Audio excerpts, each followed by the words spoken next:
Și eu mulțumesc și vă mulțumesc pentru prezență. Sau, așa cum spun de multe ori, pentru prezența în absența oricărei deveniri. Ce poate să fie întotdeauna aici? Absolut, fără nicio excepție, este întotdeauna aici. Plecăm de aici, peste 2 ore, ajungem într-un alt loc. Dar suntem întotdeauna aici. Întotdeauna suntem aici.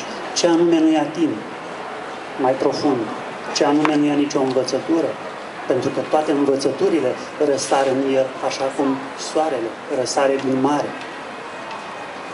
Provocarea mea este simplă pentru dumneavoastră și spune așa: și dacă ești unicul, fără de formă, care trăiește experiența unei forme umane,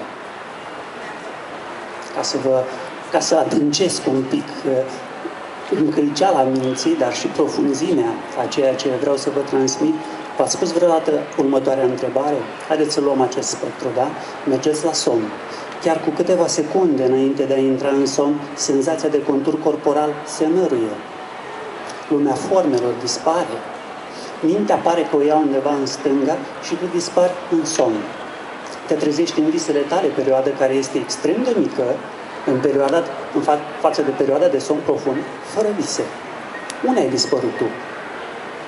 V-ați gândit vreodată că de fapt nu facem nimic altceva decât întreaga existență să ne cercetăm doar ziua? Dar jumătate din viață, aproape, sau mă rog, jumătate din viață nu ne dormim. Cine ești tu cu adevărat? Te cunoști pe tine însuți? Pentru că deseori mintea se ia drept ceea ce nu este și nu ești tu. Da? Când întrebi pe cineva, cine ești tu? Imediat mintea se bagă în față și îți servește o imagine spirituală despre tine. Nu? Au apărut atât de multe cărți despre cine ești tu, despre sine, despre Atman, apropo de unde vine acest nume de Atmaji, și așa mai departe.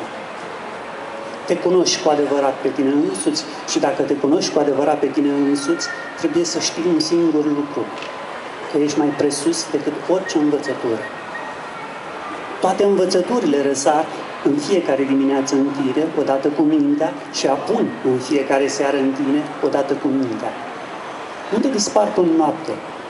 Am putea avea această discuție în somnul profund? Doar sfărăilă rămâne. El este tutelar acolo. Este singurul care mai există. Ce ești tu fără formă? Ce ești tu fără formă? Dacă, deseori spun, dacă tu ești aedoma oceanului care își caută apa. Pentru că deseori, da, dacă luăm cele 5 mari filozofii și religii ale lumii, da, iudaism, creștinism, budism, islamism, da, toate au același principiu. Ești o ființă umană care încearcă să acceseze o experiență divină. Dar, dacă tu ești absolutul, dacă tu ești sinele care trăiește o viață umană, atunci absolut totul se schimbă. Absolut totul se schimbă pentru că viziunea ta se lărgește. Nu mai rămâi prins în capcanele minții tale, nu te mai hrănești doar cu concepte. Întreaga noastră existență ne hrănim cu concepte, așa cum ne hrănim, da, corpul fizic, la fel ne hrănim cu concepte în fiecare zi, un alt concept. Și întreaga existență nu e nimic altceva decât o fugă după noi concepte, după noi învățături. Dacă nesațul de a dobândi al minții este un sac fără fund. V-ați gândit vreodată la asta? Pentru că până în momentul în care nu aflăm ce anume este conștiința, toată lumea vorbește despre conștiință. Mama își ceartă copilul, nu? Și îl ia de urechi și îi spune, deci cum ai putut să faci una ca asta? Tu nu ești conștient? Și copilul se întoarce la mamă și spune, mame, dar ce anume este conștiința? Și mama face cum face maimuța, așa. Zice, păi știi că e o chestie de morală, de bine și de rău. Aceasta este relativ. Ce anume ești tu de fapt? Pentru că această conștiință nu ține cont de barajele psihologice ale minții. Deseori nu, în viață, noi iubim, da? Și deseori nu realizăm că de fapt viața râde de toate planurile minții noastre în iubire. Nu realizăm asta.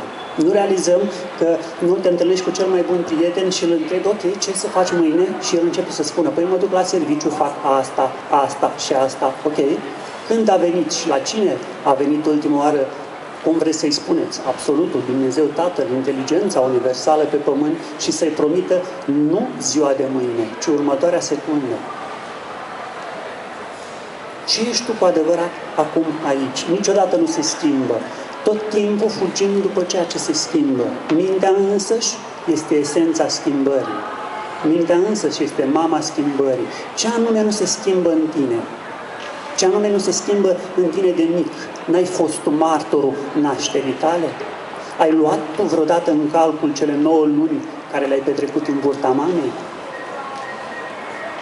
Ai luat în calcul asta? Când spui, te întreabă cineva câți ani ai și tu spui 25. Ai pus tu cele 9 luni de zile petrecute în burta mamei pentru că tu existai.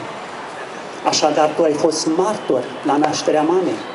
Această conștiință sau eu sunt despre care vorbesc este cea care a luat naștere în burta mamei.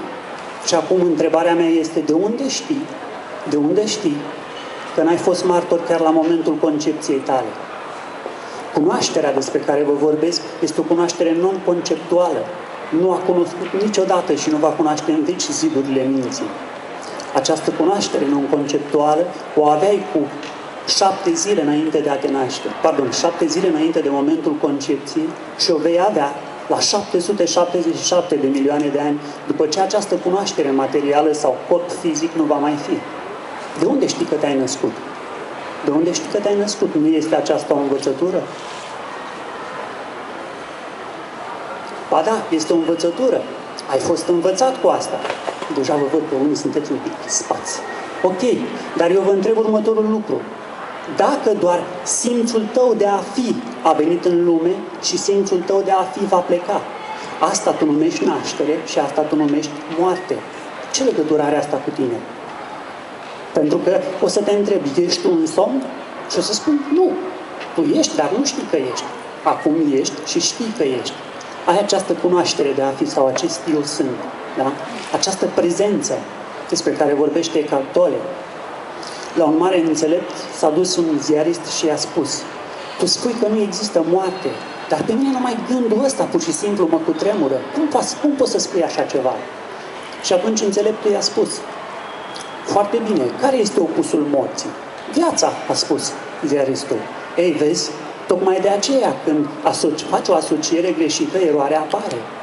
Moartea are întotdeauna opus nașterea, dar viața este nenăscutul însuși. Dacă ești nenăscutul care trăiește experiența unei nașteri, a unui trup efemer. Pentru că fugim tot timpul după ceea ce ne spune mintea, tot timpul acest nevoiaș, cum l-am numit, ca să nu-i spun sfidător, cum spuneam într-o altă parte, tot timpul mai are o nevoie, tot timpul mai are încă o nevoie și încă o nevoie. Dacă ai trăit 999 de milioane de ani, exact pe patul de moarte, ar mai avea o micuță nevoie. Dacă faci nevoia, o să te desăvârșești. Niciodată nevoile minții nu se termină. Este un sac fără fund acolo. Trebuie să afli adevărata ta ființă pentru că deja ea este perfectă. Ea este veșnică. Dacă tu ești viața veșnică care trăiește o experiență umană. Dacă este așa. Aceasta este premiza de la care vă invit să porniți în această carte. Nanosecunda infinitului. Dacă tu ești libertatea care trăiește o experiență umană și nu un om care caută libertatea spiritului.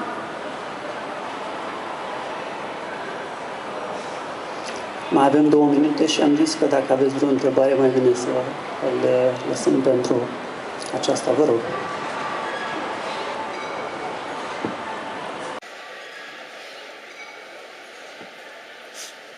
Eu am o întrebare. Dacă ar fi să accept ideea că eu nu m-am născut încă, atunci care este rolul meu în viața asta? Te-ai gândit vreodată că poți să trăiești fără rolurile minții? Foarte bună întrebare. Te trezești dimineața și primul lucru care îl face mintea este să scrie un rol. Da? Îți faci o scenarită pentru ziua de astăzi. Tu ești femeie, trebuie să faci aia și începi să crezi asta. Și toată viața nu faci nimic altceva decât să urmezi scenariile minții. Trebuie să te hotărăști. Cine ești tu? Tu ești stăpânul sau ești slujitorul? De ce vă spun asta? Nu spui tu mintea mea, corpul meu, sufletul meu, casa mea. Înseamnă că tu ești posesorul.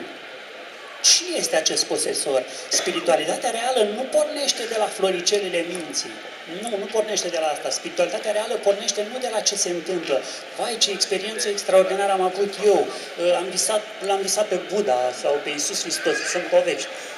Eu te întreb următorul lucru. Cine anume este povestitorul? Cine este cel care afirmă toate astea? Cine este cel care pune întrebarea? Numai o secundă.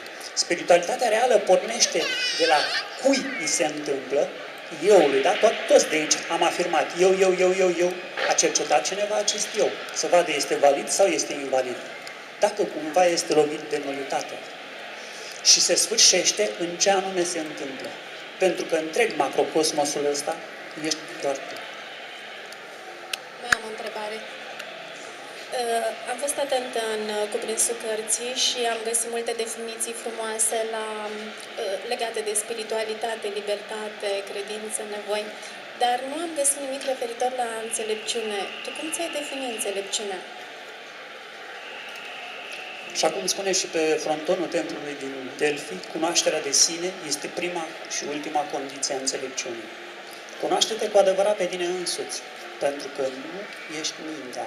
Indiferent de ceea ce mai convinge, nu o să poți să mă convingi. De ceea ce vrei să mă convingi, nu o să reușești asta. Am un prieten foarte bun și la un moment dat l-am întrebat cine ești tu și a început să-mi spună, păi sunt patron al 9 societăți. Zic, nu te întreb dacă ești patron sau nu. Te întreb cine ești tu. Păi sunt tată de familie. Nu te întreb dacă ai familie, eu te întreb cine ești tu. Păi sunt... nu știu cine și tot așa. Și la un moment dat mă tot suna. La un moment dat eram la masă de scris și mă sună și zice, gata, chiar am aflat cine sunt eu. Cine ești tu? Și îmi spune toate cele 3 numele lui. Și zic, ok, ți-am scris cele 3 nume pe o bucățică de hârtie și le dau drumul într-un pahar cu apă. Te înneci sau nu te înneci? Numele este doar un indicator spre tine, nu ești tu. Cine ești tu cu adevărat? Asta trebuie să afli. Înțelepciunea nu poate fi definită. Este doar o încercare de a defini indefinibilul. Ceea ce ești tu cu adevărat nu cunoaște marginile formei, nu poate fi descriptibil, nu poate fi cuprins de malurile înguste ale minții chiar și atunci când pretinde nemărginirea. Nu poate fi atins, ești intangibil. Ești intangibil. Ce anume nu se naște și nu moare în tine. Asta este tot ceea ce trebuie să afli. Și atunci o să vezi cu adevărat. Poate te mint sau poate nu. Te provoc. Cine sunt eu? Foarte frumos. În primul rând pot să vă spun că nu știu cine sunt, tocmai de aceea sunt. Eu sunt copilul care își naște mama. În inima mea s-a născut întreg acest univers. Dincolo de ființare și neființare, eu exist. Dincolo de descriptibil și de indescriptibil, eu sunt viața veșnică pe care o ești chiar tu. Eu sunt tu, îmbrăcat în hainele unui bărbat, după cum tu ești îmbrăcat în hainele unei femei. Tot ceea ce eu sunt, tu ești. Trebuie să afli cu adevărat ce anume ești tu, dincolo de toate definițiile minții, pentru că mintea nu te poate atinge. Nu ești tangibil, nu ești descriptibil. Nimeni și nimic în veci nu te poate atinge. Trebuie să găsești această conștiință despre care îți vorbesc. Mai avem? Ok. Asta este. Vrem să vă mai spun o poveste, dar mulțumesc mult.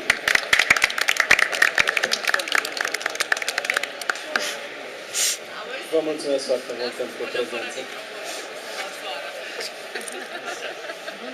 Anunță și cărțile pe care